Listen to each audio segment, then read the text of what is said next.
అనంత కరుణామయుడు, అపార కృపాశీలుడు అయిన అల్లాహ్ పేరుతో ప్రారంభిస్తున్నాను. ఆయన గనుక తన అనుగ్రహం నుండి మాకు ప్రసాదిస్తే మేము దానం చేస్తాము, సజ్జనులవై ఉంటాము అని అల్లాహకు ప్రమాణం చేసిన వారు కూడా కొందరు వారిలో ఉన్నారు. కానీ అల్లాహ్ తన అనుగ్రహం వల్ల వారిని సంపన్నులుగా చేసినప్పుడు వారు పిసినారితనానికి దిగారు. తమ ప్రమాణం నుండి మరలిపోయారు. దానిని ఏమాత్రం లెక్క చేయడం లేదు. ఫలితం ఏమైందంటే వారు అల్లాహ్ ఎడల చేసిన ఈ ప్రమాణభంగం కారణంగా, వారు చెబుతూ వచ్చిన అబద్ధం కారణంగా అల్లాహ్ వారి హృదయాలలో కాపట్యాన్ని నాటాడు. అది ఆయన సమక్షంలో వారు హాజరయ్యే రోజు వరకు వారిని వెంటాడడం మానదు.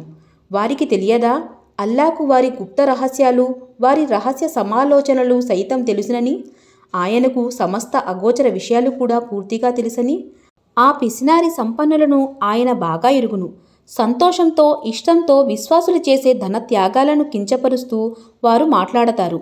దేవుని మార్గంలో ఇచ్చేందుకు తాము శ్రమకోర్చి ఇచ్చేది తప్ప మరేదీ తమ వద్ద లేని వారిని వారు హేళన చేస్తారు. ఈ హేళన చేసే వారిని అల్లాహ్ హేళన చేస్తున్నాడు. వారికి బాధాకరమైన శిక్ష పడుతుంది.